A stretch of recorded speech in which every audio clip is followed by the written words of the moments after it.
that might have been one of the ugliest games I've ever watched.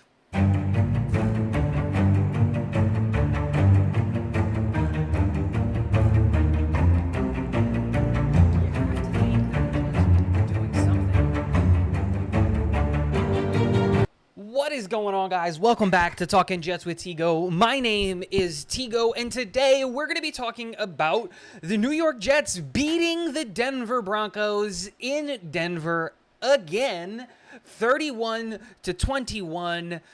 Let's go, I guess is the best way to kind of say it. This was, like I said in the intro, probably one of the ugliest games I've ever watched ever. And it's not like because like it was like grindy or whatever. It was just so many mental and like just mistakes on both sides of the ball for both teams. It was just it seemed like, and I hate saying this about the New York Jets coaching staff because I think we adjusted in the second half and we'll get to that, but it just seemed like a sprint to the bottom from the coaching staffs, right? Like our offensive coaching staff and our players making stupid mistakes. Every time we got into the red zone, penalty kills the drive, and it's just like, well, something that could have ended in 7 points doesn't end in 7 points. And then the same thing on the defensive side of the ball. We've got them backed up. It's 2nd and long, and we got a penalty. Well, now it's a free first down. And even though they're still technically behind, well, it's 1st and 10. And it's just like this continuous mistakes from both sides of the football was just absolutely just abysmal. It just wasn't a good performance at all. Now, one thing that I will say is that I was really kind of surprised, I guess is the best way to say it, about the situations that we saw from the offense. This is statistically one of the worst defenses in the NFL, and we were almost playing a little bit too conservatively. We saw that towards the end of the first half. Nathaniel Hackett opened it up. Zach Wilson started throwing it. He started getting those completions, getting guys down the field and making those receptions and going and doing the right things in the right moments. And we saw that improve in the second half because 10 points in the third quarter, 13 points in the fourth quarter, right? Like we see that the ball gets moving, even though it was a defensive touchdown in the fourth quarter. I get it. We'll get to that. When we open up the playbook, stop playing scared. Gunny of New York Jets Situation Report put something on Twitter. If you're not following him on Twitter, go follow him on Twitter. Follow me too. Or X or whatever it's called. He said this coaching staff isn't playing to win, it's playing to not lose. And that's exactly the vibe that I got at certain points in this game. The reality is that this team is going to live and die by whatever 2 is going to do. And you got to let the playbook open. Don't be scared to lose. Go out there and take the win. That's how we should be executing and going about the business of playing these football games. But let's talk about some of the players and their performances. Zach Wilson, very inconsistent today. 19 of 26 for 199 yards. 0 touchdowns and an interception. He took 4 sacks. Now, I will say 2 of those sacks, not his fault, right? The Laken Tomlinson and the Mekhi Becton one in back-to-back snaps. Like, they just didn't block their guy. That happens, right? And he took those sacks. But there were a couple of those sacks, kind of his fault. The interception that he threw, you could see it from the broadcast booth and from multiple angles. Dude messed up. He hit the wrong guy. Not that he hit the wrong guy. He hit Garrett Wilson, right? But he put the ball in the wrong place, and Pat Surtain went and got it. And that's the problem that we ran into with Zach Wilson's inconsistency. But 73% completion percentage in a game that he wasn't really asked to do much. He was asked to manage the game, and he did. He kept us in the game the entire time for a good majority of the game. We led. We weren't really going 3 and out all that regularly. We did struggle to convert on third downs, but because of Breece Hall just being absolutely dominant, and again, the adjustment that we made to say, hey, this is one of the worst statistical run defenses in the NFL. We have one of the best running backs in the NFL and an offensive line that statistically does way better in the run game. Let's just run it down their throat, set up the play action, and you could see that in the receiving numbers. Tyler Conklin led the way, 4 receptions for 67 yards. yards. Garrett Wilson, 3 receptions for 54 yards.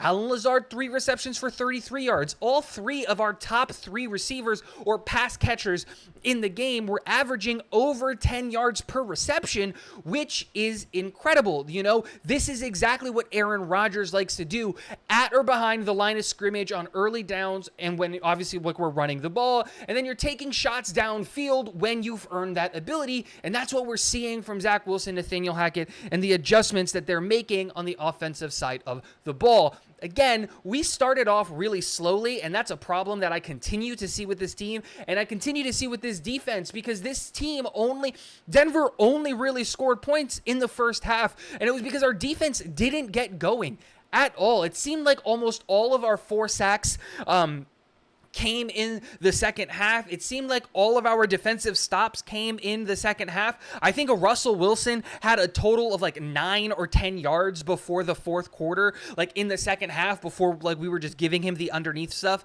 to try to prevent the over the top, letting him get a touchdown really easily. Like, the defense can dominate when they want to, and they just need to start off early and dominate. And you can tell that when teams are allowed to script against the New York Jets defense, they can get things open. And once that script, once those 20 plays of this is what our first 20 plays are going to look like is done and dusted, and you now have to game plan against the New York Jets, it becomes very difficult. So an adjustment needs to be made, because in the beginning of the games, we cannot be as predictable as we are. We have to make an adjustment for the first 15 to 20 plays to make it harder on teams, because it's hard for us to score points. That's the reality of the situation.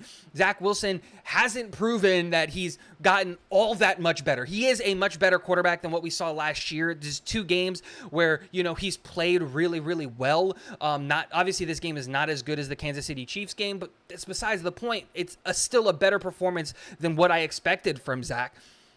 But it's still, we're having a hard time scoring points. The only touchdown that we scored was on a massive 72-yard run from Breece Hall. So again, we've got to make those adjustments earlier in the game, get things going so that this team can get ahead and play with the lead, because this defense looks unstoppable when we're playing with the lead, and this offense rushing through Breece Hall is unstoppable when we're playing with a lead. And that's the reality. This team is built to play with a lead, so get the lead early. We were gifted an opportunity to get 7 points early with the Irvin Charles debut tackle fumble on that kick return, or on that punt return, and we only got 3 points out of it. Again, these little things, back-to-back games where we get a safety, that's awesome.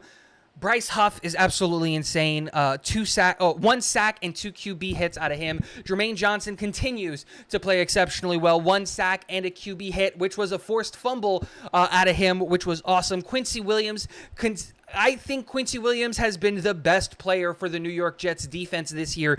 His growth is outstanding. It's insane. I think I'm going to try to make a video just talking about Quincy and his numbers, because he right now, the defense goes as Quincy goes right now, and that's something that I would not have said in the offseason. If you guys remember, I was okay with letting him walk. I didn't think that he was going to maybe take that next step, but he is absolutely everywhere. 9 tackles, 5 solo tackles, 2 sacks, a tackle for loss, and 3 QB hits for Quincy Williams. Absolutely phenomenal. But we got to talk about special teams. A couple of muffs and bad plays out of Xavier Gibson. A really weird call to let the team re-kick it and lose like 20 yards on the return. We would have at the 45, but now we're at like the 30. Like, that doesn't make sense at all in my eyes. Greg the Leg, 17 of our 31 points today. Absolutely automatic. 2 extra points, 5 field goals, just insane. And that long one was like, that looked like it was going to be okay from 70. Boy, he is just different. And in Denver with that altitude, I would have felt comfortable kicking it from our own end zone with Greg. He is that good. And man, doesn't it feel good to have a punter?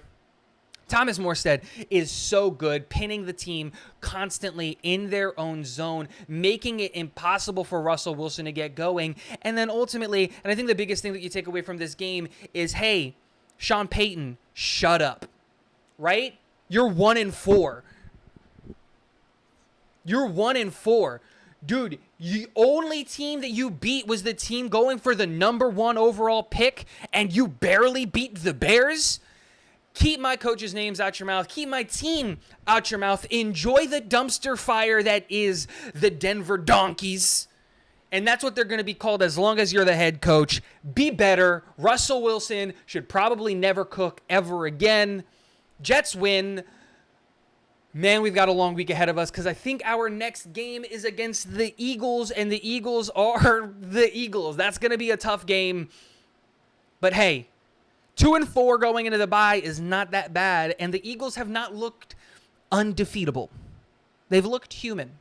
Can we do something? Who knows? We'll talk about it this week. Let me know what you guys think about this game in the comment section below. Don't forget to hit the like button on your way out. Hey, if you haven't subscribed, hit the subscribe button right here if you want more Talking Jets with Tigo content. Watch this video right here. And thanks for hanging out. Go Jets.